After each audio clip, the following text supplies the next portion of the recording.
Seja bem-vindo ao podcast Engenharia.software, o ponto de encontro dos profissionais de tecnologia.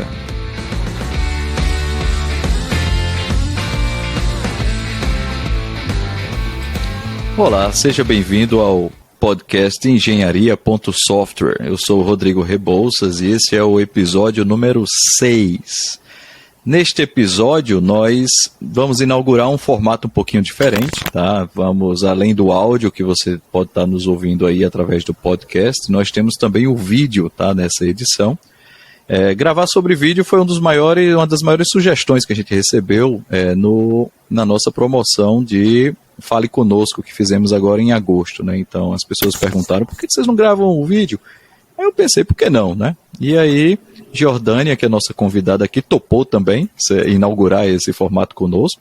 E vamos ver no que é que dá. E você que está nos ouvindo e agora nos assistindo, fale com a gente, tá? Diz aí se você gostou, se não gostou, dê alguma sugestão, tá? Para a gente sempre testar novos formatos e melhorar aqui, tá? Esse trabalho aqui de compartilhar conhecimento com vocês. Tá legal? Bem, se você está nos ouvindo ou nos assistindo agora pela primeira vez, então esse aqui é o podcast Engenharia.software. Nós temos um episódio todo mês, tá? São episódios mensais, onde entrevistamos profissionais na área de desenvolvimento de software. E a gente conversa aqui sobre um tema específico, tá? Durante aproximadamente 1 hora, depende aí do tipo de assunto, tá certo? Então, se inscreva se gostar do nosso episódio, tá? Assine esse podcast e compartilhe com pessoas conhecidas, tá legal? Bem, hoje nós vamos conversar sobre liderança, tá? Liderança de times e sobre processos de desenvolvimento. Vamos conversar com Jordânia Gisele, que é gerente de produção na Indra. Ela atua no mercado há 6 anos, tá? Ela é formada pela Universidade Federal da Paraíba, no campus 4 de Rio Tinto. E, assim, Jordânia, ela adora conversar, né, Jordânia? Então, seja bem-vinda, Jordânia. Obrigada, professor. Olá a todos aí que estão nos acompanhando, né?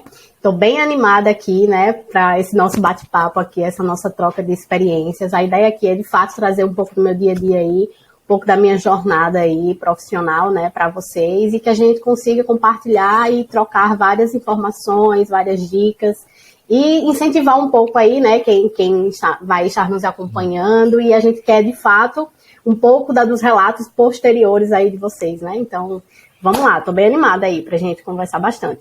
Tá, massa, Jordânia. Bem, obrigado de antemão aí pelo teu tempo e disponibilidade, tá certo?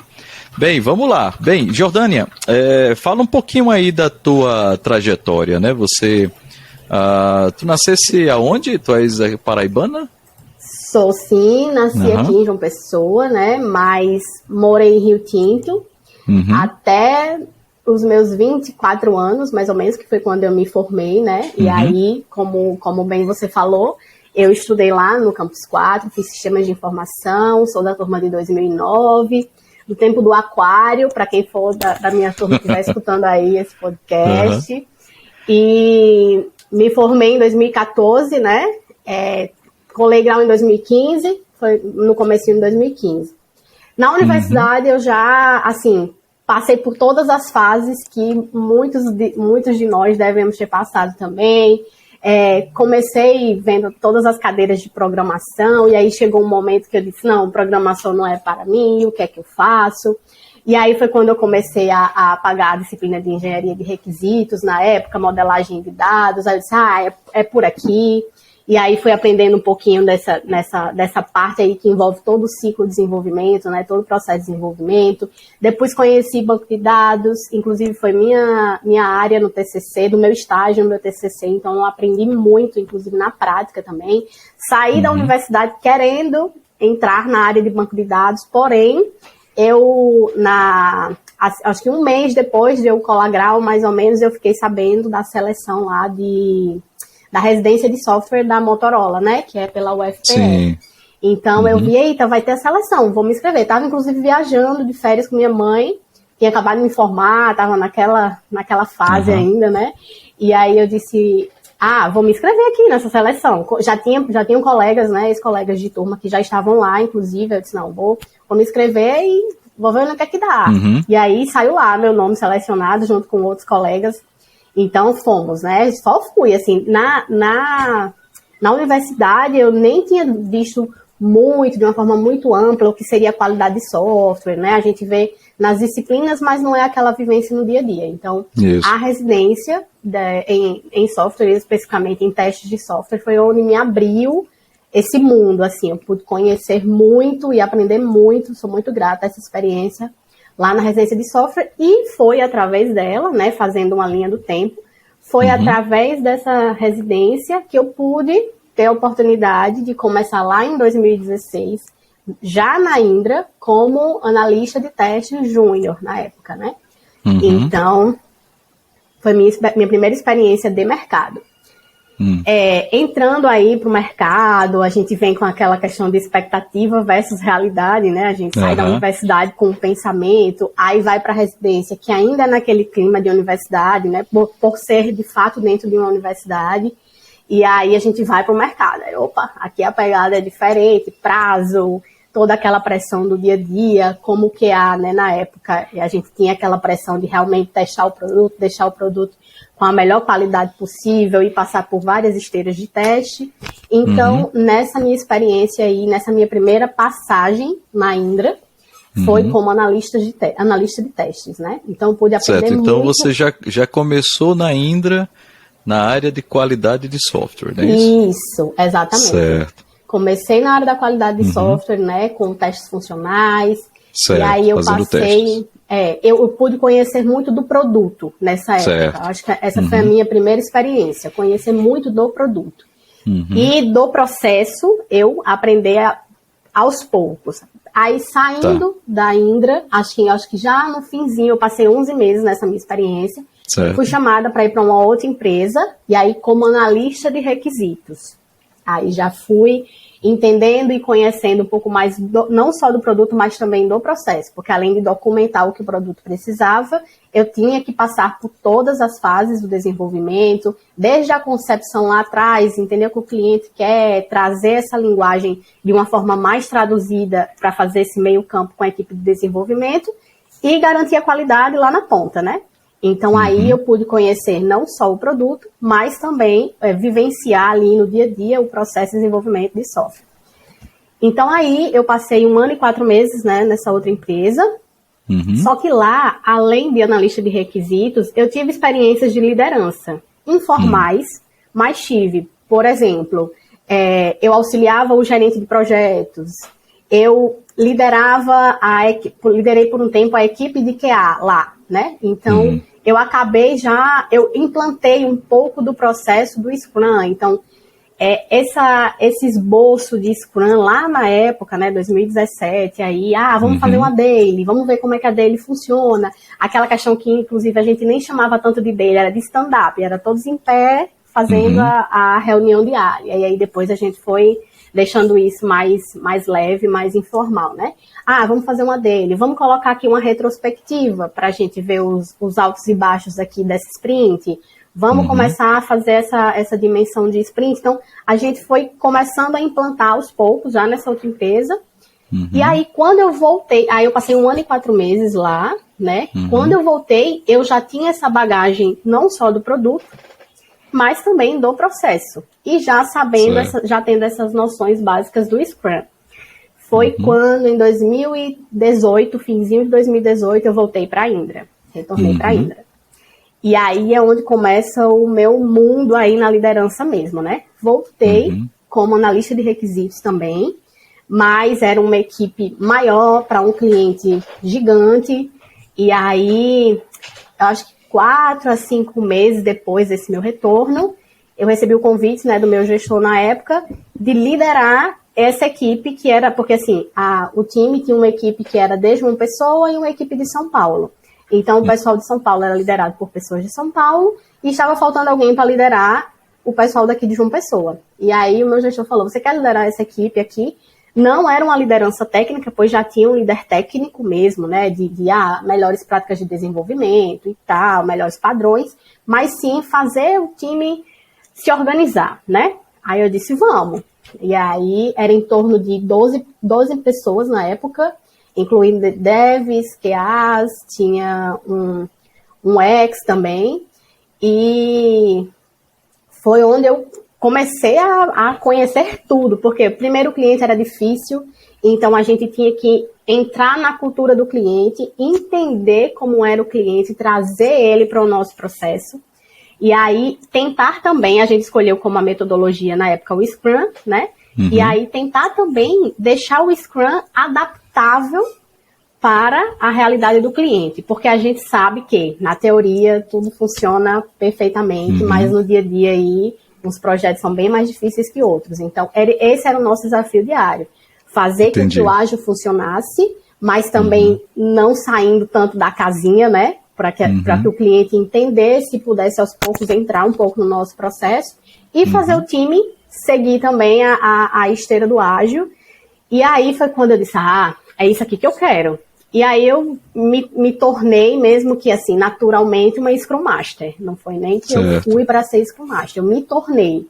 Então até algumas pessoas já me perguntaram, como foi que você fez essa migração de carreira, né? Você saiu lá, primeiro você saiu de QA para requisitos, e aí de requisitos você veio para liderança, e aí você foi Scrum Master. Eu disse, não, porque eu não migrei, eu fui me tornando naturalmente.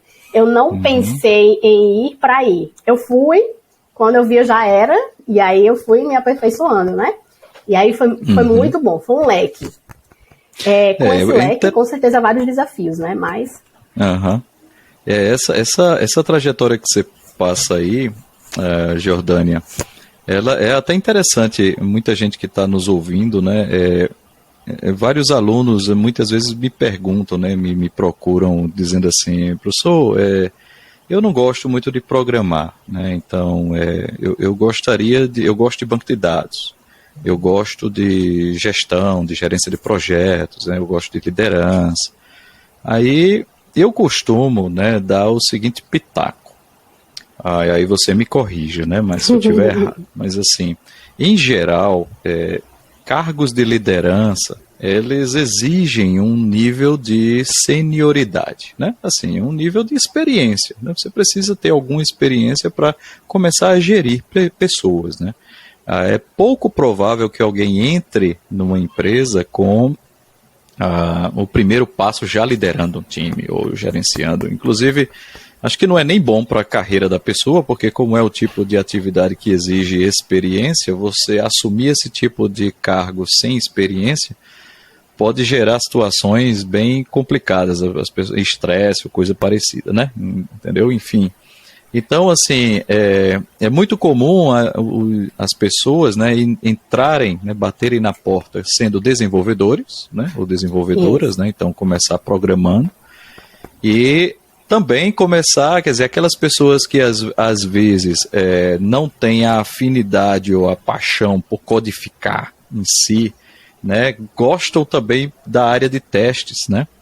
E aí a área de testes, ela tem um perfil que é bem interessante, você deixou muito claro na sua trajetória aí, é que eu tenho acompanhado, por exemplo, alunos que trabalham em projetos, né, com empresas, e muitos dos alunos que atuam na área de testes, eles têm que desenvolver um skill que é o seguinte: você tem que conhecer melhor o produto, conhecer as regras de negócios, né, do produto, você tem que estar interagindo tanto com alguma liderança de negócio, um PO, um Product Owner, né, ou o próprio cliente, para poder esclarecer regras ou coisa parecida, quanto interagir também com desenvolvedores para esclarecer, para definir planos de teste, para poder executar, né, testes automatizados ou coisa parecida. Então, isso acaba criando na pessoa, né, um conjunto de skills que são muito importantes quando você vai liderar gente. Exatamente. Né? Concorda? Né? Sim. Então, assim, se a gente tem um caminho, digamos assim,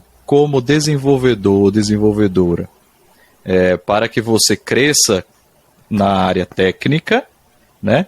Esse caminho entrando como testador, testadora, né, num time, pode levar você também a caminhos de liderança, né, de gestão, tá certo? Porque você vai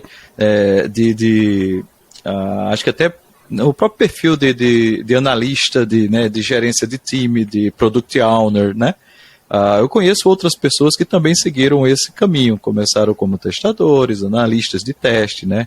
E aí tiveram que também absorver o processo, né, de uma forma muito mais intensa, as pessoas, né, e acabam chegando em um perfil de liderança.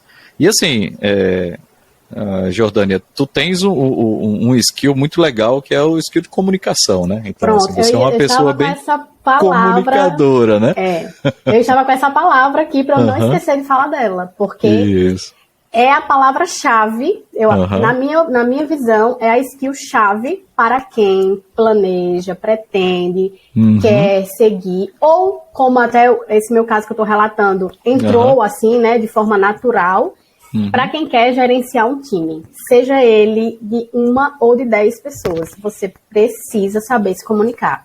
É essencial e é natural, porque realmente é um skill, é uma soft skill que vem com a gente. A gente pode até aperfeiçoar a comunicação, mas eu acho que saber se comunicar é nato, né?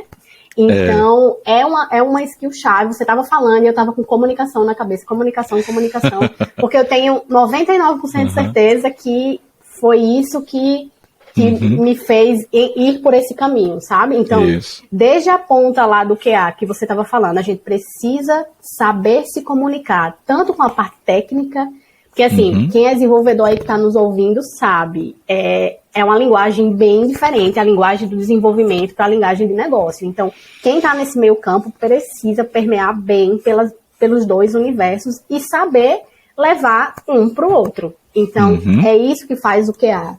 É isso que faz um analista de requisitos, né? Um PO, enfim, analista de negócio, hoje tem várias terminologias para esse perfil. Então, é isso também que a gente aqui, que quer assumir um cargo de Scrum Master, liderança, gerência, vou chegar na parte 2 ainda na minha trajetória, estou na 1. É isso que a gente precisa ter, assim, de forma clara e pulsando, é a comunicação, porque é o dia a dia. É o dia a dia, não tem outra. Se você amanhece o dia e sai, hoje eu não tô afim de falar com ninguém, não tem. Você vai falar com, no mínimo, uma pessoa, mas você vai falar. Então, a sua comunicação ela tem que ser clara, objetiva e transparente, né? Então, foi isso, diante de outras coisas, mas eu considero que esse é o meu forte, né? Esse é o meu principal skill, que é a comunicação. E aí, é uma comunicação leve, informal mesmo, assim, para que todos entendam, sabe? Então é isso que a gente consegue levar e fazer com que todas as pontas se liguem, né, e se comuniquem e saia todo mundo do outro lado com o mesmo objetivo. Pois é, e assim, comunicação é um skill que, primeiro que para se comunicar você tem que interagir com pessoas, né? Exatamente. Né? E aí, ao interagir com pessoas, você tem que desenvolver senso de empatia, né? Você tem que entender quais são as dores do outro, entender que a dor que eu vejo é diferente da dor que o outro sente, não é isso? Então, a dor, quando eu falo, é sobre quando você está levantando o requisito, quando você está tentando entender o problema para resolver, quando você está... Fora as dores, digamos, psicológicas, pessoais, que existem na rotina, porque pessoas são pessoas, né? Mas essa skill de comunicação, eu diria que, inclusive, ela é fundamental até, para você ver o estereótipo que a gente tem de programador, né? Até para o programador, certo? Porque, assim, antigamente a gente tinha aquele estereótipo do desenvolvedor nerdão, né? Que ficava lá entucado no canto, né? Que não falava com ninguém. Né? E aí recebe o requisito, implementa, entrega, tal, não sei o que, ficava lá nas cavernas, né? Tem até uma série que fala sobre uma área de TI, e essa área de TI fica no subsolo lá da empresa, uma coisa assim bem, bem engraçada. Eu vou me lembrar do nome dessa série, mas enfim. E o que acontece? Com essa história de comunicação, hoje em dia, uma coisa que eu tenho percebido é o seguinte, hoje em dia, para desenvolver software, né, você tem que aprender 300 tecnologias, né, ao mesmo tempo, né, para poder resolver qualquer problema. Não é assim? Na época que eu aprendi a programar, que eu aprendi desenvolvimento de software, eu, por exemplo, a minha carreira eu foquei em Java. Certo? Então era Javeiro, aprendi Java, JB, Java Beans, Scambal, certo? Tudo que era relacionado a Java, pegava meus livros de Java e com isso eu fui construindo minha carreira, dei treinamento de Java, etc. né? Só que hoje eu coloco um estudante, né? Tem projetos, a gente coloca ele para trabalhar numa empresa, com 2 meses, aí tem um relatório, tipo, terminou o onboarding, né? Ou seja, o embarque do aluno. Quando vai ver a quantidade de tecnologias, né? De aspectos E aí o que acontece? Hoje em dia você não consegue mais aprender nessa velocidade se você fizer isso sozinho, tá? Então, até para desenvolver software, você precisa ter essa capacidade de pedir ajuda, de ajudar o outro, de tirar dúvida, não é isso? Então, esse é um skill, inclusive, que a gente tem forçado muito na sala de aula, que é para poder fazer com que a galera se comunique para não se, né, aquela história de que não se comunica, não, se intrubica, né? Então, isso é muito, muito importante, né? E aí a gente chega no fator humano, né? Certo? Porque eu tenho trabalhado com engenharia de software, né? Bem forte em processos assim nos últimos anos e mais, inclusive no último ano teve uma atuação que a gente fez numa empresa relacionada à área de RH, né? E aí eu aprendi muito sobre a área de RH e senti na pele, assim, vendo as empresas e os profissionais, como hoje é relevante o fator humano, né? Nas relações, nas lideranças, nos times, né? Aí, assim, na tua experiência, como é que tem sido isso, assim, a questão? A gente ouve muito falar dos soft skills, né, que são esses skills que não são técnicos necessariamente, mas a gente tem um aspecto humano de motivação, né? A gente falou de comunicação aqui, mas do empenho, do senso de liderança, autonomia, iniciativa, né? Como é que essas coisas têm atuado, digamos assim, na tua rotina, Jordânia? Pronto. Eu vou até voltar um pouquinho para que eu chegue onde eu estou hoje, e aí que é isso aí, a minha vivência diária, né? Entendi. Saindo lá, né, fiquei como Scrum Master até meados de 2021, que foi quando eu saí então era implantando o processo, implantando ágil, fazendo monitoramento, fazendo o time seguir esse monitoramento, fazendo o cliente também, até que eu saí de licença maternidade, né? Sim. E aí, na licença maternidade, foi quando eu recebi o convite de entrar para a gerência de produção. E eu não sabia o que é a gerência de produção, minha gente. A gente tem a terminologia de gerente de projetos, que é uma coisa, né, que lida com tudo de projetos, custo, enfim, etc. E eu tinha a vivência de líder de equipe, né, líder de projetos. E /, Scrum Master, porque eu falava que era / porque não era uma coisa assim, oficialmente uma Scrum Master. E aí mas o que é a gerência de produção? E aí foi quando o gestor que estava me convidando falou, lidar com as pessoas. Então você vai lidar com a motivação, entra exatamente o que você está falando, você vai lidar com a motivação, a expectativa, o conforto, a adaptação e tudo o que envolve o colaborador do seu time, independente de você estar por dentro ou não do projeto. Então, nesse momento, eu ia sair um pouco mais dos projetos, daquele dia a dia de entrega, e vinha para as pessoas. Então, meu dia a dia ia ser... Então, entra um pouco de ser o psicólogo mesmo, em alguns momentos, pode ter certeza. Tanto é que isso aí me fez abrir um leque, começar a estudar perfis comportamentais, porque a gente sabe que a gente fala a mesma coisa para 4 pessoas e as 4 não vão entender da mesma forma. Então, inclusive, estou nesse processo, estou estudando os perfis, buscando entender, até porque a gente também faz os feedbacks, né, os feedbacks contínuos. Então, nesses feedbacks, a gente sabe que o que a gente vai falar vai ser interpretado de N maneiras, então a gente vai precisar falar da melhor forma possível. E aí, respondendo a sua pergunta, né, como é o meu dia a dia com esses fatores? É sempre buscando primeiro ouvir, é escutativa, né? Então a gente tem que ter escutativa, é entender, ouvir e buscar entender o que aquela pessoa está nos trazendo. Seja, olha, eu tô aqui, minha internet caiu, um exemplo. Hoje eu não consegui entrar às 9, um exemplo aqui de horário. Normalmente entre as 9 eu já não entro porque a minha internet caiu. Até um problema grave que aconteceu lá com a pessoa e a gente tem que ouvir, não só ouvir, procurar entender, consolar muitas vezes. Então, é um papel de psicólogo, assim, sabe? É basicamente isso, além de, claro, né, tudo que envolve a TI também, porque a gente tá na área de TI, né, gente? Não sou psicóloga. Mas é buscar um pouquinho, entender, ter empatia, resolver prontamente, entender que pessoas são ansiosas, muitas pessoas são ansiosas, então não adianta a gente só ouvir e dizer, eita, entendi seu problema, dizer, não, eu vou resolver, tá? Vou ajudar você aqui no seu problema. Então, com isso, eu fui adquirindo, inclusive, até para dentro de casa também, sabe? Todo esse outro pensamento, porque eu acho que na correria do dia a dia hoje a gente ouve pouco. E eu, assim, particularmente, como eu falo muito, eu tendia a ouvir menos. Não sei se vocês estão percebendo. Eu tendia a ouvir menos. Mas eu aprendi no meu trabalho, né, com o meu trabalho, que eu preciso, agora é a pessoa que vai falar e eu vou ouvir. Então, o que é que os mecanismos que a gente utiliza para isso, né?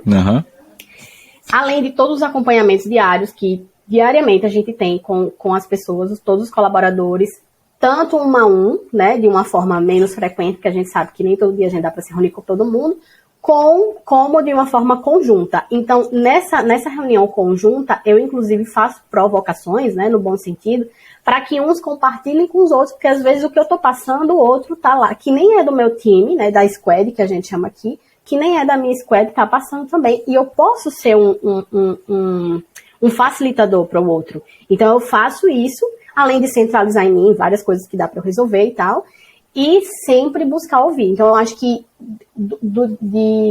dessa minha skill aflorada de comunicação, o que eu pude aprender também foi a ouvir mais, entendeu? Então, eu escuto. Então vamos lá. Então, agora a gente vai aqui ser ágil na resolução, porque a gente sabe que muitas vezes, seja um problema pessoal ou um problema profissional, está impactando ali o dia a dia da pessoa. E os feedbacks contínuos, eu acho que a gente implementa aqui na Indra desde, se eu não me engano, talvez eu até não lembre com certeza, mas eu acho que é desde 2020, 2019, 2020. Certo. Então, isso aí fez a gente enxergar, tanto conhecer melhor os perfis, como a evolução e trabalhar dentro das categorias comunicação, adaptação, entender as expectativas de carreira das pessoas, porque eu acho que se eu tenho um time com 20 pessoas, por exemplo, e eu não conheço as expectativas daquelas pessoas, eu não tenho como trabalhar nelas durante o ano e as pessoas tendem a ficar ou insatisfeitas, e a gente sabe que o mercado está agressivo por demais, e aí ficam insatisfeitas e vão para outros lugares, ou eu não consigo conhecer as pessoas que estão comigo. Então, esse feedback aí, que foi que a gente chama de Forfast Feedback, né, que é o feedback que a Indra adotou aí, principalmente a Indra João Pessoa, tá até para expandir aí para outras regiões, fez com que a gente conhecesse quem está trabalhando com a gente e que a gente conseguisse trabalhar nas expectativas das pessoas.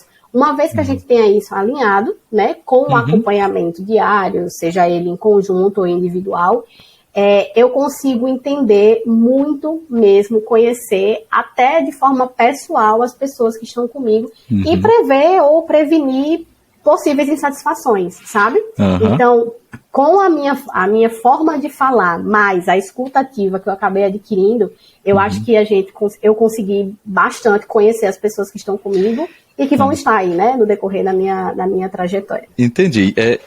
Você tocou num ponto aí que inclusive está alinhado com uma coisa que eu constatei também, que é o seguinte: nessa coisa de feedback é extremamente complexa, né? Concorda? Assim, a gente tanto dar feedback, né? Ou seja, eu chegar para você, Jordânia, e dizer, Jordânia, tu precisa melhorar nisso ou naquilo e tal, isso não é fácil, né? Quanto a gente receber feedback. Receber feedback também é um processo que exige uma grande maturidade, concorda? Né? Porque assim, a gente ao receber o feedback tem que entender que a pessoa que está ali dando aquele pitaco, entre aspas, né? Ou seja, que está ali sugerindo, ela está trazendo isso de uma forma positiva, né? Ou, na verdade, não é que ela esteja trazendo a forma positiva, é que o objetivo, no fim, é positivo para você, né? assim, uma coisa que eu costumo conversar com os alunos é o seguinte, se eu digo para você, Jordânia, Jordânia, você atingiu todas as metas, tem feito tudo conforme o esperado, né? Então, você foi exemplar, tá certo? Nesse último período.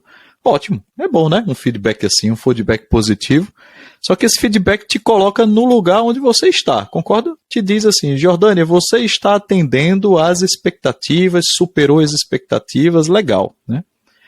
Mas quando eu digo assim, Jordânia, que tal você melhorar em determinado aspecto, né? Que tal na hora de você liderar as pessoas, buscar fazer tal e tal e tal atividade, né? Na hora que você dá esse feedback indicando aquilo que a gente pode crescer, o ganho é muito maior, concorda? Né? Quer dizer, a utilidade, inclusive, do feedback é muito maior quando alguém nos traz algo em que nós podemos melhorar do que quando alguém nos elogia, digamos assim, né? Tá certo? E a gente está falando de feedback construtivo, né? A gente não está falando de dizer assim, pô, foi muito ruim aquilo que você fez, né? Isso não ajuda ninguém, não é desse tipo de feedback que a gente fala, né? Mas, enfim, é um processo que, de fato, exige muita empatia, né? E você tocou num ponto que é o ponto de conhecer as pessoas, né? E, assim, é uma coisa que é interessante, né? Que tipo, a intimidade, entre aspas, a intimidade no sentido de eu poder entender quem é Jordânia, né? Jordânia é uma pessoa que é sempre presente, tem iniciativa, uma pessoa alegre, ela está sempre aqui, sempre resolveu o problema e tal. Então eu conheço Jordânia.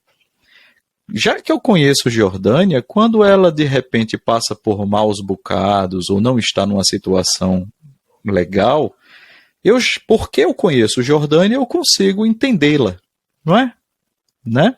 É diferente de quando você não conhece alguém, né? Então você não tem uma vivência com a pessoa, então cada farrapada, entre aspas, que a pessoa tem é uma coisa negativa, né?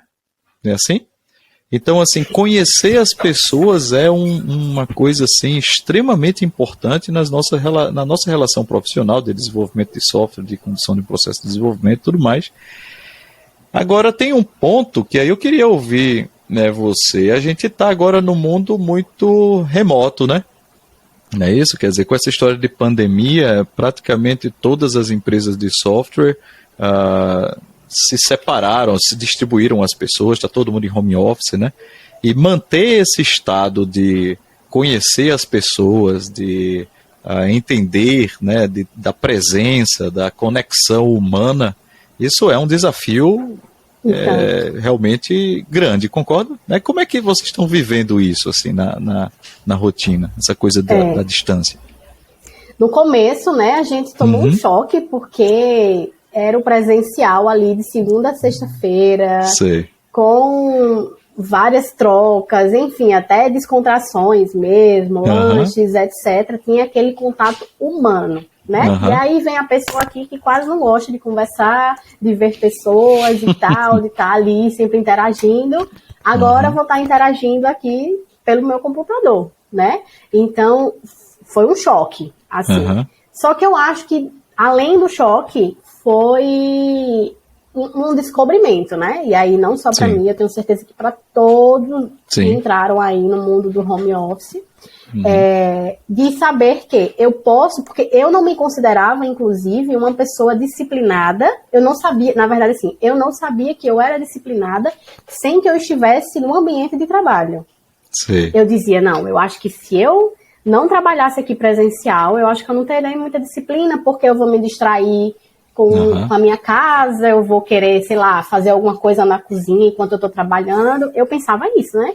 E aí eu pude descobrir que eu posso e consigo ter disciplina, saber que naquele horário eu estou trabalhando, né? Eu tenho que estar focado no meu trabalho, mesmo estando dentro de casa. Então, e aí vem a parte de fazer com que as pessoas, né?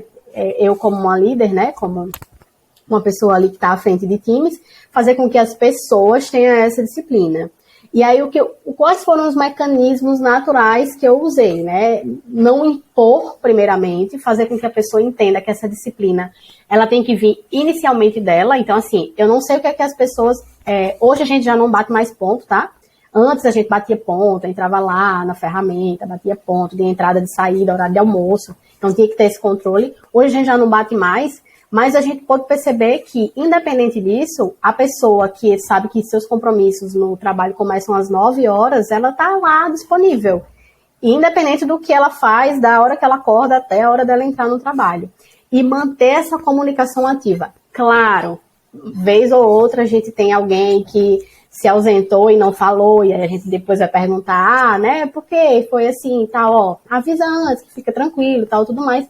Foi deixar, eu acho que é essa comunicação leve, sabe, Rodrigo? Eu acho que não impor, assim, dizer, agora vai ser assim, a gente tem aqui, ninguém pode piscar, todo mundo tem que estar. Inclusive, não, acho que de 10 reuniões, uma eu peço para ligar a câmera. Ou nenhuma, nem lembro, assim, é muito raro, muito raro. Porque assim, a pessoa deve estar lá de regata, ou então, enfim, como quer trabalhar num calor desse, para quem mora em João Pessoa, né? Um calor danado. Eu vou estar querendo ver a cara da pessoa, não deixa ela à vontade, eu quero só escutar ela, que é tranquilo. Então, assim, entender que a pessoa está em casa, né? Que não está no ambiente de trabalho, então que aquela formalidade, né, que o ambiente de trabalho requer, nem que seja uma mínima formalidade, em casa é diferente, ela tá lá, deve estar alisando um doguinho, deve estar com o filho no braço, eu mesma que sou mãe, às vezes eu tô aqui com minha neném no braço aqui, fazendo a reunião, então, deixar as pessoas livres, porém, fazer com que elas entendam, né, hoje mesmo eu tive uma reunião aqui de acompanhamento e reforcei essa questão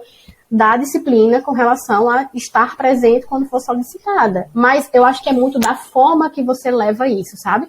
E eu busquei, né, porque eu pensei assim, como é que eu quero ser cobrada disso? Eu acho que tudo que eu falo para o meu time, eu penso, como é que eu quero ser cobrada desse ponto? Eu quero ser cobrada dessa forma, então eu vou fazer dessa forma. Como é que eu quero ser cobrada sobre disciplina?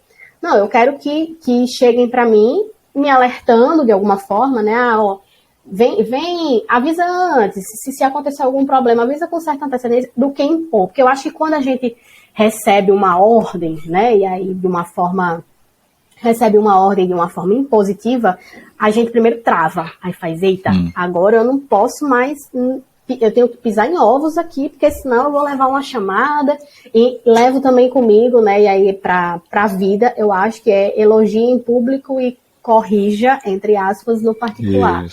Então, se eu tenho algo para falar de uma determinada pessoa, né, alguma coisa para mudar a direção dela, não é por aqui, é por aqui, ou então, você está fazendo melhor.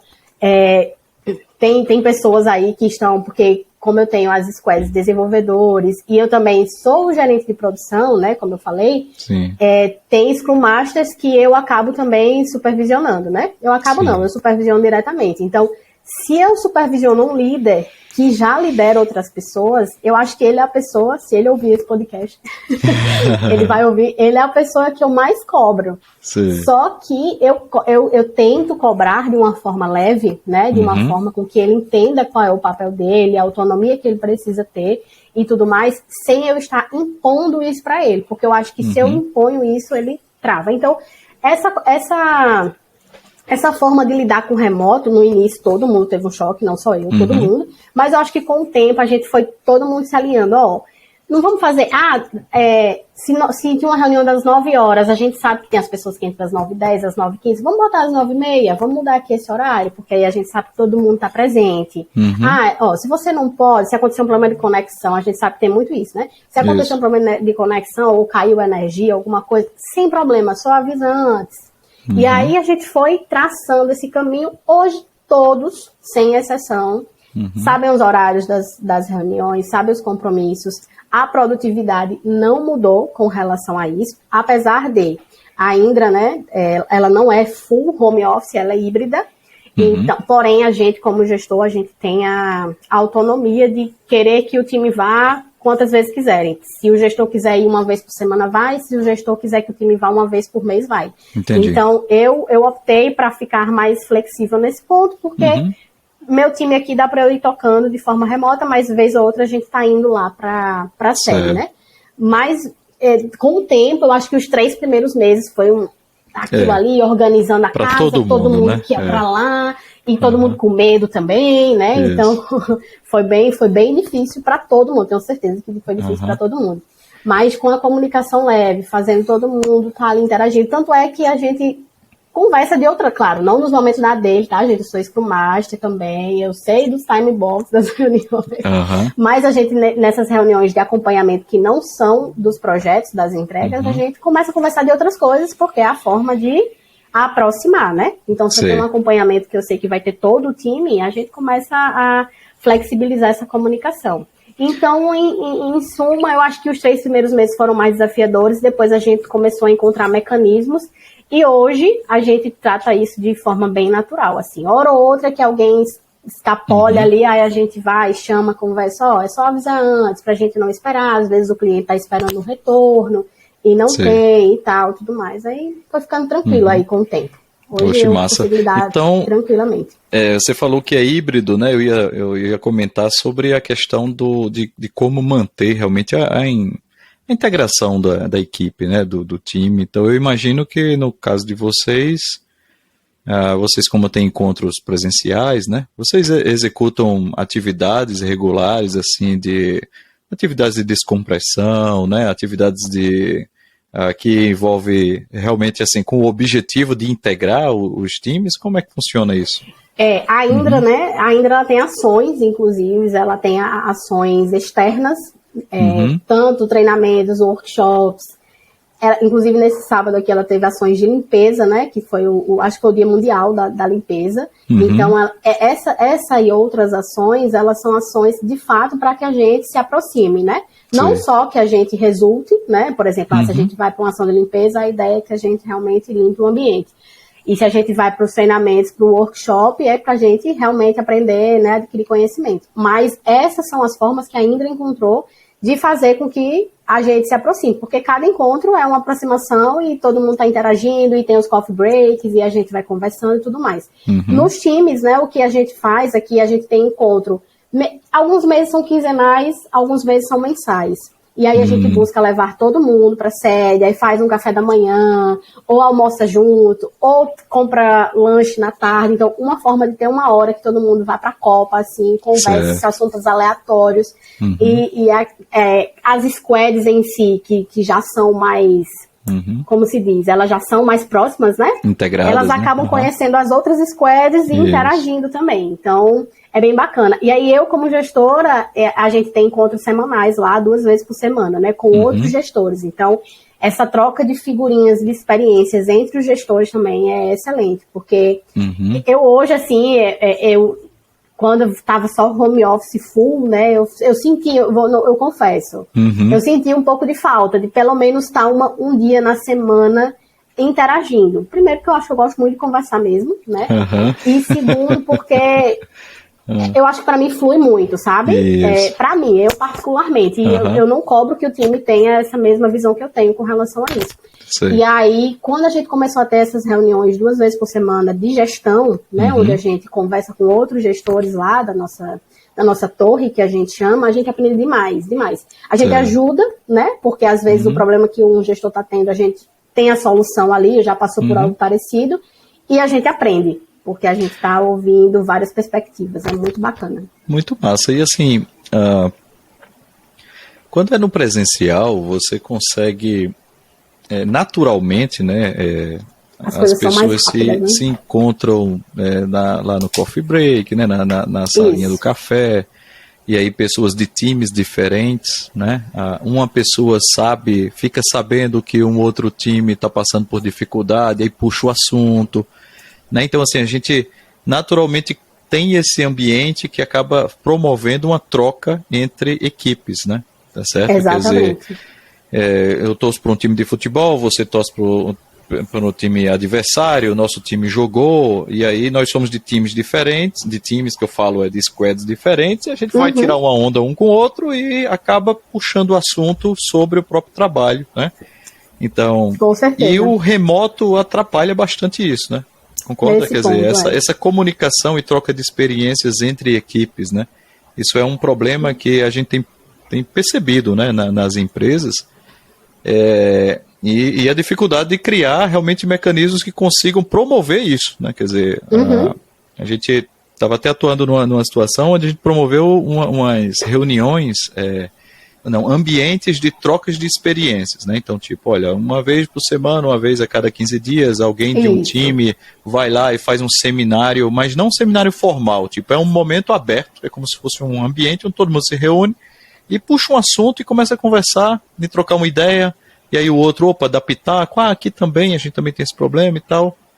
Mas, de qualquer forma, é uma forma, assim, que você cria o momento, né, cria aquele ambiente de discussão, mas é uma tentativa da gente encaixar lá, né, certo, uma peça, né, que na verdade não é natural da rotina, né, quer dizer, a gente tem que criar esses mecanismos, uns eventos e tal, para tentar fazer as pessoas se encontrarem, né.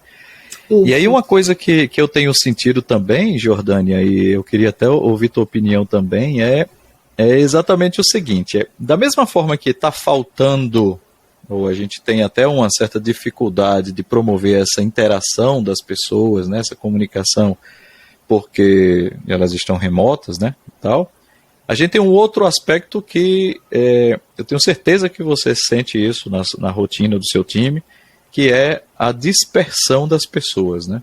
Entendeu? Assim, a gente vive num mundo em que a gente não consegue parar para focar em algo sem ser interrompido, sem ter uma comunicação, o chat da empresa, né? Alguém que manda uma mensagem pedindo opinião, querendo tua ajuda, você vai lá, ajuda, não sei o quê. E isso acaba tirando você. Quando é no presencial, você até, digamos assim, eu quero tirar uma dúvida com Jordânia, mas aí ela está sentada lá, está focada, aí eu, nem chego perto, né? É isso, eu vejo uma hora que você dispersa, eu vou lá ei, Jordânia, tu pode me ajudar?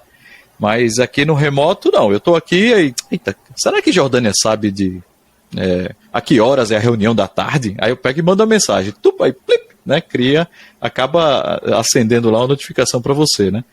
Então, assim, existe inclusive uma síndrome, digamos assim, até psicológica, né, que a gente chama de FOMO, né? Que é Fear of Missing, FM, Fear of Missing, eu esqueci o que é o outro O. Mas é aquele medo de você ficar, ou seja, a necessidade de estar sempre conectado, envolvido, saber o que todos os grupos do nosso chat estão acontecendo, passando, né? Então, como é que tá isso aí também no teu time? Que tem... Então, assim, a gente tem... E aí vem dos perfis, né? Tem perfis aqui de pessoas que a gente sabe que a gente pode contatar agora que eu falo não esse horário, né? Mas eu tô aqui conversando, fazendo outra coisa. Eita, lembrei de falar com tal pessoa. Vou lá e essa pessoa vai responder prontamente. O raciocínio dela não vai fugir, né? Ela vai responder e vai conseguir depois voltar, virar a chavinha e fazer o que estava fazendo. E tem pessoas que não. Ela veio pra cá e assim, é tão claro quando você lida com pessoas que hoje eu já consigo identificar todas elas, sabe?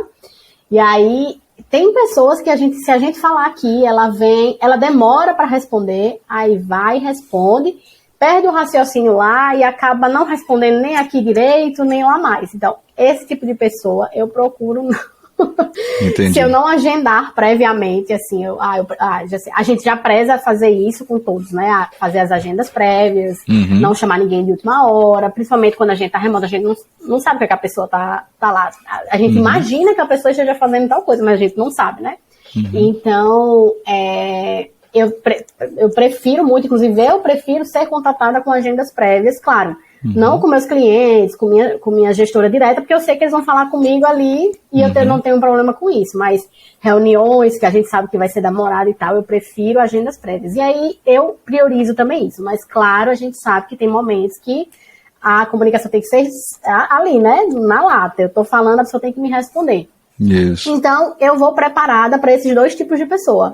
A pessoa que vem me responder e vai voltar facilmente para o raciocínio dela. Então, essa pessoa eu vou falar mais tranquila. E a pessoa que eu penso duas vezes antes de incomodar, entre aspas, né? De atrapalhar ali o dia a dia, para poder falar. E aí flui, sabe? Flui. Sim. Aí volta e meia que a gente tem essas emergências que, para aí o que tu tá fazendo e a gente vai precisar resolver esse ponto. Pois é, mas assim... entender, eu acho que quando a gente entende assim, o perfil, a gente já consegue direcionar. Exato, eu concordo contigo plenamente. Agora, assim, você, por exemplo, você tem esse perfil e tem a percepção, né, de que a outra pessoa, quais são os perfis, eu vou desfocar, não vou e tal, mas quando a gente fala de forma organizacional, né, entendeu? A empresa como um todo, né, a gente estava até discutindo isso há algumas semanas, sabe, quer dizer, como é que a gente cria um mecanismo, digamos, como é que eu posso falar a palavra aqui? Mas a palavra seria o seguinte, como é que a gente cria um protocolo, certo? Assim, uma conduta, normas, entendeu? Assim, como é que são as normas de conduta de comunicação da empresa para evitar que a gente crie comunicações desnecessárias ou interrupções desnecessárias entre as pessoas, entendeu? A gente chegou, inclusive, a desenhar um tipo nível de prioridades, assim, quando é uma coisa urgente e tal, ok, você pode até ligar para o telefone da pessoa para tentar contactar, né? Agora, se é alguma informação que você não precisa ser urgente, manda de uma forma assíncrona, manda um e-mail, né? Agora, para poder evitar que... Eu já vi situação de gestor que, tipo, Rodrigo, eu passo a tarde inteira não consegui fazer nada, né? Porque um monte de gente, de chat, de pessoas me procurando, perguntando tal. E aí, assim, na nossa área, né, a gente tem que ter o tempo de conseguir passar assim 2 horas focado, trabalhando, fazendo a sua atividade, né? Então, é um desafio, né? Com e certeza. O povo todo ansioso, né? Todo mundo também com aquelas inseguranças, ansiedade. Bem, a gente já tem uma população toda ansiosa, né? Imagine no trabalho, assim, onde você tem que estar presente, tem que responder rápido, e você manda uma mensagem que é a resposta rápido, né? Da pessoa, quer dizer, demorou muito. E a gente também tá ansioso, né? Não é? Aí, tipo, você manda um WhatsApp pra Jordânia, a Jordânia não responde, aí eu mando uma mensagem não sei onde, aí são 5 notificações para a mesma coisa. Então... Isso é uma doença, né, que a gente tá vivenciando, né? Você falou exatamente isso. É justamente o que eu acho que é geral aqui também, dos gestores, líderes, coordenadores, enfim. É urgente, aliás, é urgente, manda primeiramente uma mensagem. A gente tem o Teams, né, que é a nossa ferramenta oficial aqui, a gente utiliza o Teams. A gente tem um grupo de WhatsApp, mas é para descontração, né? Então, esse grupo de WhatsApp é para avisos informais, enfim, só para descontrair mesmo e algumas coisinhas. E aí, a comunicação oficial é pelo Teams, né? Então, já é uma norma. Essa é uma norma, levando para isso que você falou. Comunicação formal do trabalho, Teams. Então, é o nosso primeiro canal. Falou com a pessoa, não respondeu. Aí, pronto. Aí, eu, particularmente, eu espero um pouco, né? Se é urgente. É urgente? Aí eu vou esperar um pouco, aí dou aquela olhada no WhatsApp da pessoa, diga se a pessoa tá online, não tá, e fico por ali. Caramba, sistema caiu, uma coisa que só... Aí eu penso, só aquela pessoa pode resolver? Só aquela pessoa, não tem mais ninguém que possa resolver. Esses acontecimentos são bem raros, tá? Porque aqui a gente descentraliza e aí acaba que mais de uma pessoa consegue responder pelo assunto, né? Mas já aconteceu. Só com você. Então eu vou ter que esperar um pouquinho. Se essa pessoa não me responder, eu vou ter que ligar. Mas, não é urgente, é algo que a pessoa pode ver depois, não vou atrapalhar a pessoa, manda um e-mail. Manda um e-mail que a pessoa vai lá olhar e quando ela puder vai responder. Então, é e-mail para coisas não urgentes. É mais urgente, Teams, que é a nossa ferramenta aqui do dia a dia. Pegou fogo alguma coisa, aí é que eu tenho que acionar o WhatsApp. Ou ligar. Ligar, inclusive, para mim, é o último dos últimos casos. Porque o WhatsApp é mais fácil da pessoa ver, né? Assim, sei lá, se estou fazendo qualquer coisa, eu consigo ver. Ligar, eu acho que se eu liguei 4 vezes em todo esse tempo aí, foi muito. Inclusive, houve uma mudança de cultura generalizada da sociedade, né? Ninguém mais liga, né? Eu confesso que eu não gosto de receber ligações. Gente, eu detesto. Porque ligar exige que você esteja pronto naquele momento para poder atender com o tempo, né? Antigamente as pessoas se ligavam, mas hoje é muito engraçado, né? É preciso um nível até de intimidade muito alto, né? Tu concorda, né? Exato, concordo super. Eu evito ao máximo ligar e não gosto de receber. Para eu receber tem que ser... Pois então, aí inclusive a ligação, né, assumiu um nível de... Pronto, tem um amigo que eu ligo todo ano no aniversário dele, né? Eu ligo. E aí ele, caramba, Rodrigo, você é a única pessoa que me liga no meu aniversário, né? Eu disse, pois eu ligo mesmo, certo? Todo mundo manda só uma mensagem, texto pronto. Exatamente, tá, porque tá aquela coisa da presença, né, de você estar ali. Mas, assim, de fato, no trabalho foi uma mudança cultural que a gente teve, sem dúvida. Então o que a gente adota é bem isso que você falou mesmo, né? Para coisas tem escalas urgentes, Entendi. É um e-mail que resolve facilmente, né? Fica lá documentado, registradinho, Isso. você não precisa estar olhando ali imediatamente. E para o dia a dia mesmo, a comunicação fluida lá é o Teams. Pegou fogo, é um WhatsApp da vida aí, mas Entendi. É exceção. Legal. E Jordânia, me diz uma coisa, como é que está a contratação de pessoas, né? Assim, e aí eu não digo nem contratação, que contratação está uma loucura no mercado, né, da gente. Os alunos hoje surfam numa onda que, meu Deus do céu, né? É muito interessante só para você ver. Eu estava há algumas semanas conversando com um aluno que ele trabalha no projeto que eu conduzo aqui e preocupado porque já estava se formando e como é que ia ser a contratação e já queria ter carteira assinada e tal. Eu disse, calma, cara, ainda falta quase um ano para você se formar, né? Então, ou seja, a coisa está tão quente que já começa a sentir necessidade de eu estar formado já com um emprego fechado e tudo mais. Então, assim, o mercado está uma loucura, né? Com essa história de derrubou-se as barreiras geográficas, né? Home office, todo mundo pode trabalhar em todo canto e tudo mais. Né? Então a demanda também aumentou muito, né? Então a necessidade por profissionais e, enfim, ou seja, está uma onda muito bacana. Agora a gente tem um probleminha aí que é a capacidade que até eu sou da indústria de educação, né? Então eu sou da área de educação aqui na universidade, né? Quer dizer, a própria indústria de educação não está dando conta, né, de produzir ou de gerar ou de formar gente na escala que o mercado está necessitando, né? E aí, assim, as empresas têm sentido uma necessidade grande de formar as pessoas e tal. Como é que tem acontecido aí? Quer dizer, a gente contrata, como é que tem sido assim, o critério de seleção, entendeu? Como é que as pessoas passam pelo período de onboarding, né? Ou seja, de embarque, né, nos times? Como é que tem funcionado aí contigo? É um dos maiores desafios, né? Já começo falando aí, que é o desafio diário. A gente buscar profissionais, né, qualificados, e aí, além de qualificados, disponíveis, e a gente ter que sentir, ou pelo menos tentar sentir, que esse profissional ele vai agregar na empresa, vai durar na empresa, porque a gente sabe que tá uma coisa, nossa, o RH, meu Deus, o RH luta, tadinho.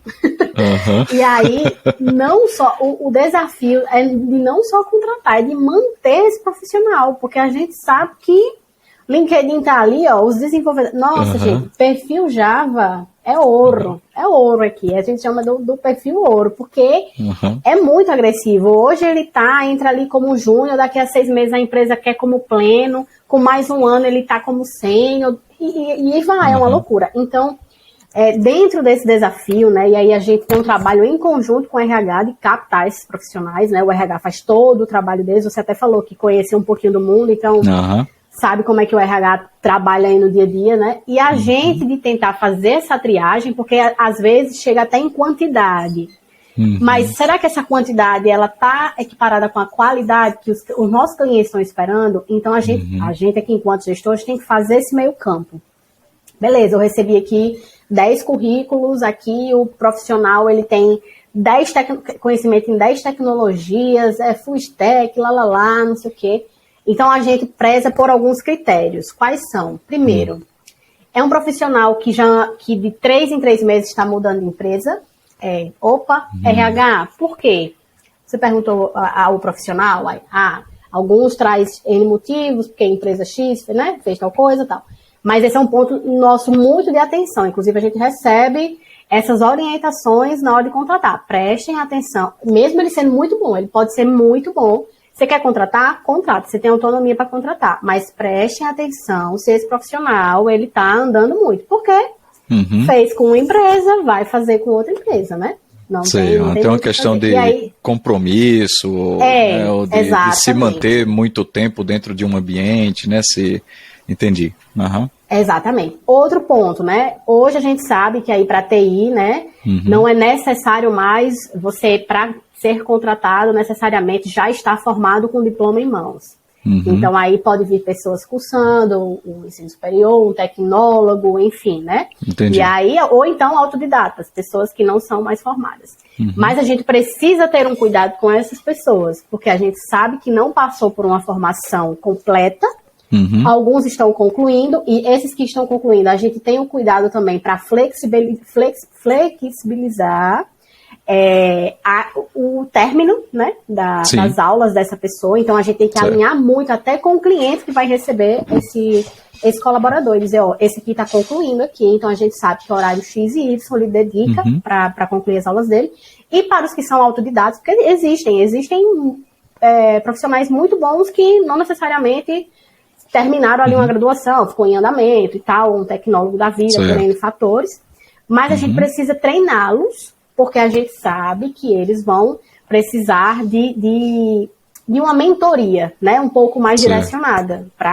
Se ele é um dev, vai precisar, é um dev back-end, vai precisar de uma mentoria ali, mais para o dev back-end, é um dev front, vamos puxar um front sênior que a gente tem aqui, vamos dar uma mentoria, vamos fazer uma passagem aqui de uma semana para ele, focado, né? No onboard, a gente deixa tudo isso muito claro. A gente tem 2 tipos de onboard aqui, que é o onboard do RH, que é aquele onboard que vai apresentar a Indra, gestão de carreira, tal. E a gente tem o onboard do nosso time, né? Da nossa realidade aqui de João Pessoa. E aí a gente apresenta quem são as pessoas que a gente vai reportar, o que é que a gente espera de você, quem são os nossos clientes, ou o cliente, né? Que a pessoa vai trabalhar, às vezes a pessoa trabalha para um ou para vários. Então, para ele entrar, sabendo onde ele está entrando, entender quais são as nossas expectativas, porque é realmente muito difícil, E eu acho assim que contratar e manter é dificílimo. Para mim é muito difícil. Então, a gente está em contato praticamente diariamente com a pessoa, para que a pessoa assim... porque às vezes tem também esse tipo de pessoa que tá lá, desconfortável, não fala.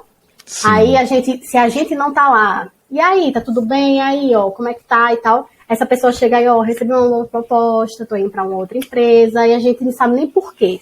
Entendi. Né? Então a gente tenta mitigar isso com esse acompanhamento muito próximo, e com esses critérios na contratação. Certo. E se deparando às vezes com, eu passei em todo o processo e declinei porque a minha empresa que eu tô atualmente aqui me ofereceu mais. Ou passei um mês na Indra, estava como júnior, a empresa me ofereceu como pleno e vou para lá. É o famoso leilão, né? Mas paciência, leilão, né, com relação a isso. O que a gente pretende fazer aqui e faz diariamente é ter esse critério nas contratações. Inclusive, já teve pessoas assim, que a gente viu que eram muito bons, mas permeava muito da empresa com a outra. E o cliente, assim, a gente tem sorte, esse meu cliente atual é um cliente muito parceiro, e ele também saca isso, né?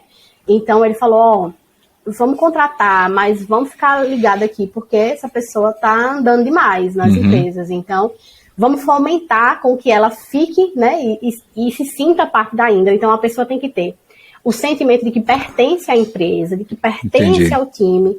Para isso também tem os treinamentos, mentorias, workshop, o acompanhamento próximo, tentando deixar a integração mais leve, e está dando certo. Claro que tem os casos em que a pessoa, né, não vou ficar e receber outra proposta, enfim, às vezes até entra questões pessoais, né, e a gente nem tudo a gente consegue absorver, mas no dia a dia são esses critérios para contratar e seguir um acompanhamento assim muito de perto, muito mesmo, muito. Independente do remoto, de estar presencial, a gente tem que estar próxima, perguntando e ouvindo, e o que está insatisfeito. Às vezes até pelo tom, aí vem o desafio do remoto, a gente pelo tom da voz da pessoa tentar identificar se a pessoa realmente está confortável ou não, sabe? Mas é um desafio pra gente, é um desafio enorme pro RH, que assim, ele sofre a nossa pressão para contratar, né, para buscar as pessoas para captar, e é muito difícil para eles, porque eles sabem que o mercado tá aí, e a questão do híbrido, né, que a gente precisa explicar de uma forma muito clara como funciona esse híbrido, porque senão a pessoa entende que obrigatoriamente tem que estar lá X dias por semana, e aí não é assim, porque o home office está aí onde a pessoa pode trabalhar de qualquer lugar, né? E aí a gente tem que vender mesmo, né, como é que a empresa funciona aí da melhor forma para poder captar. Mas é um desafio. Não, eu acho que, pelo menos, não sei se para sempre, mas nos próximos 10 anos aí vai ser nessa pegada. É uma tendência mesmo, de fato, porque a gente está passando por um processo de transformação digital muito intensa nas empresas, né? Muito. A indústria, eu digo assim, a indústria, né? A área de mercado de fintechs, por exemplo, está crescendo aí feito louco, né? A e-commerce, enfim. Então a demanda por... Quer dizer, você tem agora um banco que antes era um banco que contratava uma empresa de software, agora o próprio banco é a empresa de software, né? Então você tem toda uma equipe, um stack inteira de software, quando antes você contratava alguém, terceirizava e tal, mas não, agora... né, virou empresa de software, né? Então, exato. De fato. E aí, assim, foi legal você ter trazido esse ponto aí do risco até, né, para o profissional que fica meio que pulando de galho em galho, né? Fica. E é uma perspectiva interessante que eu estava conversando né, com um estudante uma vez, e ele estava, assim, era impressionante. O cara era muito bom e toda hora mandava dizer, professor, eu estou participando do processo seletivo não sei aonde. Estou participando do processo seletivo não sei aonde. Eu disse, mas tu não já está trabalhando para uma empresa, né? Aí ele, mas eu já estou fazendo e tal. Aí eu fui ter uma conversa com ele, sabe assim, porque sobre o que é construir uma carreira, né? Sabe? O que é construir uma carreira, né? Porque eu já vi também situação de pessoas que entraram numa onda assim, tipo, você está começando a carreira, é bom tecnicamente, mas você ainda é um pleno, começou a trabalhar como pleno naquele momento, aí recebe uma proposta de sênior, né? Então vai duplicar o seu salário, né? E a pessoa não percebeu que duplicar o salário exige também uma demanda, uma expectativa, né? Uma expectativa. Tá? Então, assim, teve situações de estresse, certo? Síndrome de impostor, para quem não conhece, né? São síndromes psicológicas que afetam a pessoa, né? Cobranças, né? Absurdas para o nível onde a pessoa estava, né? É como um gestor uma vez conversou comigo, assim, disse, Rodrigo, a pessoa não vira sênior, porque senioridade você não adquire... assim dizendo, agora você é sênior, né? Não, senioridade exige experiência, são coisas que a gente só ganha no exercício mesmo da profissão, né? É você fazer errar, aí fazer errar, opa, agora errou, aí agora eu já tenho aquela experiência, né? Aí vai ter um problema em produção, você vai lá, aprende, resolve e tal, né? Então, você não consegue senioridade fazendo curso de Udemy, fazendo cursos avançados, bootcamps avançados técnicos. Né? Você aumenta seu conhecimento, né? Mas a competência profissional, né, de resolver problemas difíceis e experiência também para interagir com situações adversas do próprio ambiente, né? Então, assim, a gente também está numa situação onde tem muito profissional que quando vê qualquer instabilidadezinha no ambiente já fica aperreado, já fica estressado, já fica querendo sair, né? E não entende que, poxa, qualquer que seja a empresa que você esteja, qualquer que seja o ambiente que você esteja, situações adversas vão surgir, né? Entendeu? Né? São problemas que surgem, é um problema em produção, é um problema de RH, é um problema em situações que a própria empresa às vezes precisa crescer e se desenvolver e você ter a maturidade de participar inclusive disso, né? E não simplesmente, poxa, porque está com esse problema aqui, eu vou me embora, né? Mas vai-se embora para outra empresa que tem outro problema, né? Então, assim, um ambiente perfeito a gente não encontra, né?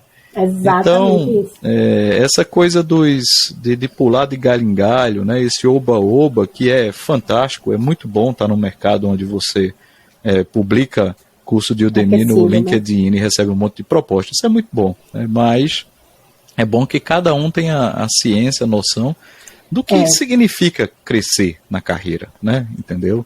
E que isso é valorizado pelas empresas, né, o que você falou muito. Aí de fato mostra, é uma prova real disso, né?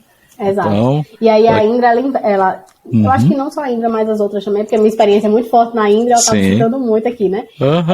Mas investe muito em plano de carreira, e não só em criar o plano de carreira, mas em acompanhar. Entendi. Né? E aí acompanhar todo esse crescimento. Então, eu mesma, eu passei por todas as fases. Eu fui júnior, eu fui pleno, agora eu estou como sênior, né? Pronto. Então, tudo isso me fez enxergar o que as minhas responsabilidades. Então, a gente tem de forma bem clara. Não é só o rol que vai lá para cima, o aumento salarial e tal. Não, são as responsabilidades. O pleno, ele no time que tem júnior, ele responde por ele e pelo júnior. Um sênior no time que tem pleno e júnior, ele responde por ele, pelo pleno e pelo júnior. Um especialista e assim vai, né? E assim vai subindo aí a escalinha. Então, não é só... muitas, assim, eu acho que em 2020 foi um boom mesmo, assim. Começou o home office. Do time que eu tava, tinha um time com 12 pessoas. Eu acho que no mínimo umas 7 foram saindo assim.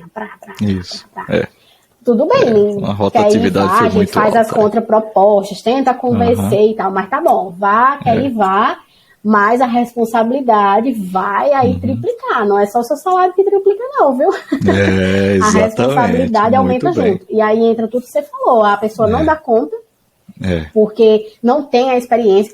Tem sênior que, inclusive, não consegue falar, não sabe falar bem com o cliente. Entendi. Por quê? Porque isso precisa de um preparo, porque precisa experiência, de... Né? ter falado com vários clientes, né? Exatamente isso. E aí são pessoas que, assim, algumas dão certo, né? Sim, claro. E vai e aprende ali na raça mesmo, no sofrimento e consegue. Isso. Outras realmente elas entram num cenário aí bem complicado. E aí começa a ter burnout. Enfim, né? Sérios transtornos, ansiedade, então nem se fala, que é o mal do século, né? Isso. E aí é bem complicado, mas é agressivo, é aquecido demais o mercado, e isso é bom realmente, né?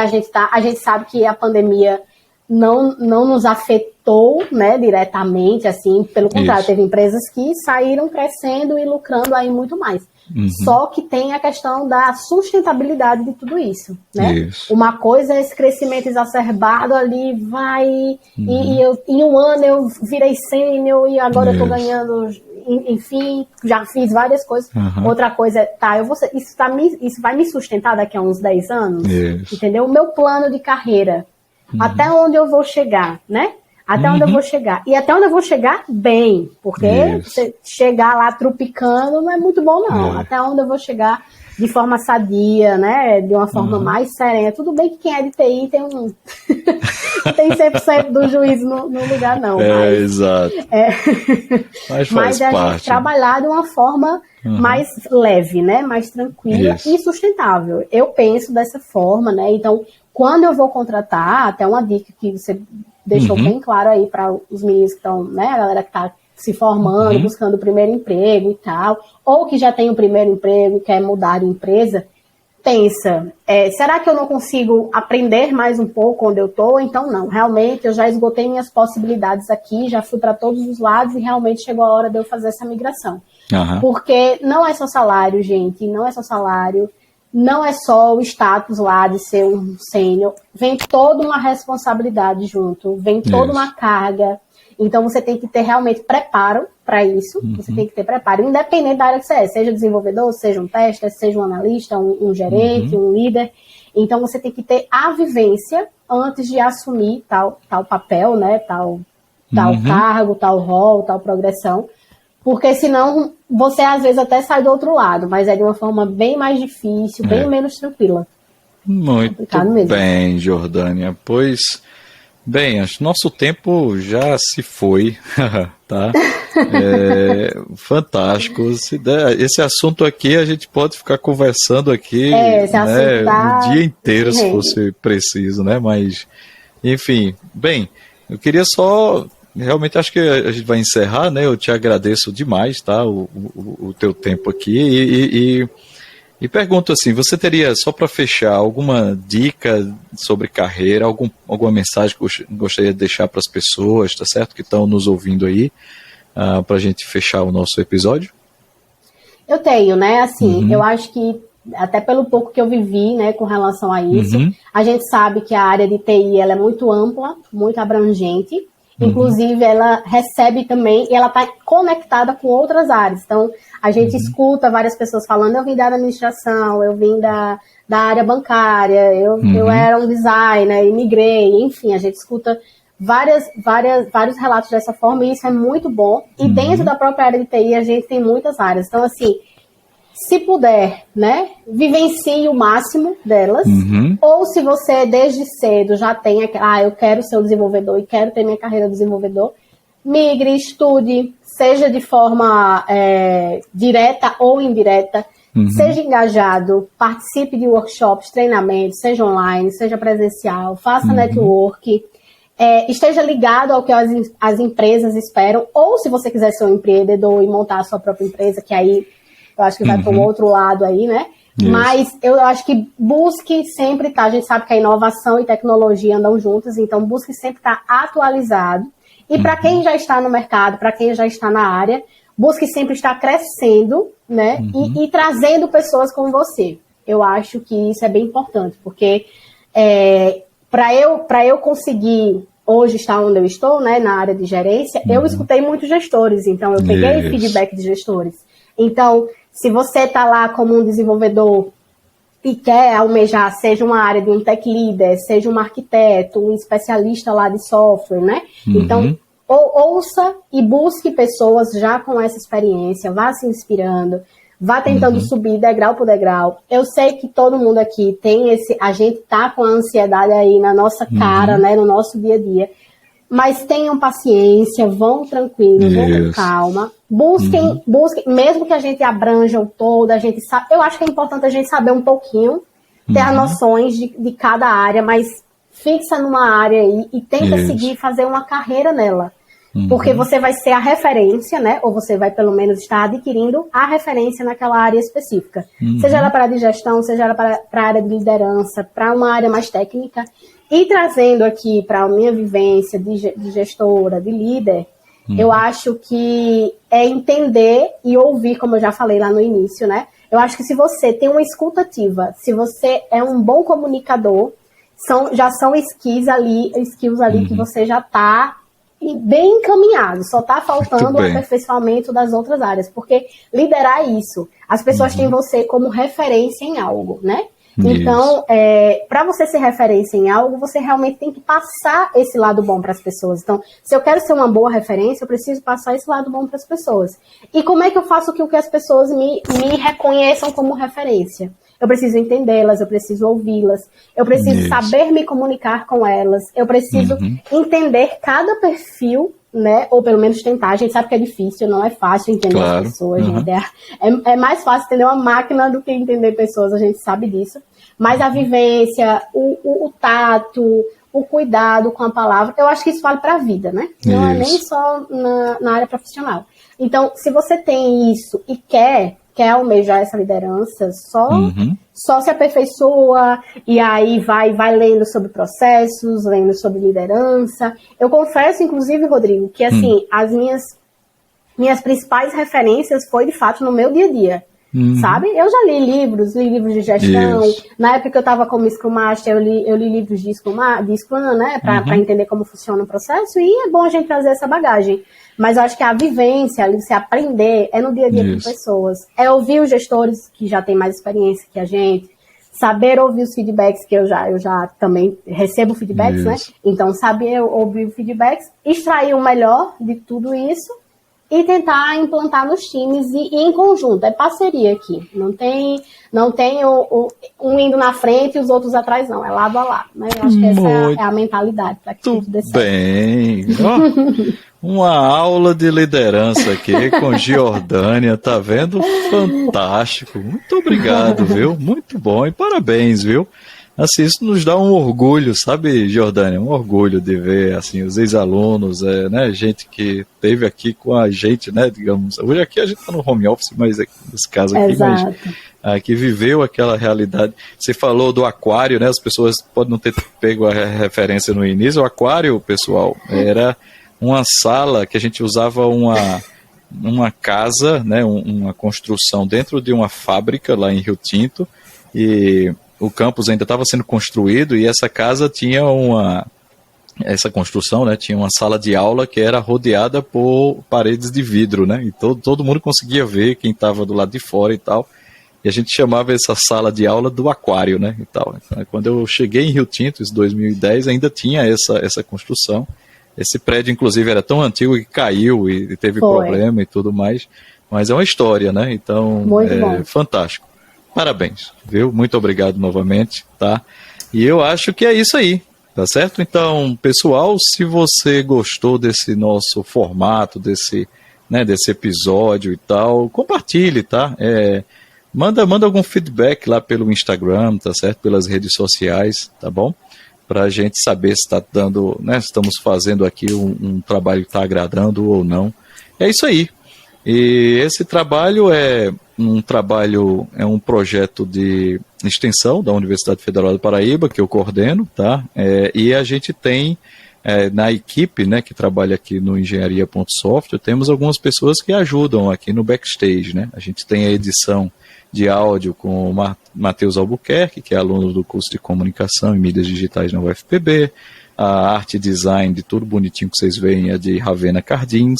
A gente tem uma equipe de mídia e marketing, Luana, Joana, Camila, tá? Que inclusive, eu sei que as três vão ficar super empolgadas com esse formato de vídeo aqui, que elas viviam me buzinando. Professor, faça vídeo também e tal. Então vamos ver se vai dar certo, tá? E é isso aí. Então esse podcast faz parte de um projeto de extensão, como eu disse, o nome do projeto é Engenharia de Software na Veia. É coordenado por mim, em colaboração com o professor Paulo Henrique Serrano, da Universidade Federal da Paraíba. E eu espero você, tá, no próximo episódio. Até a próxima. Tchau, tchau.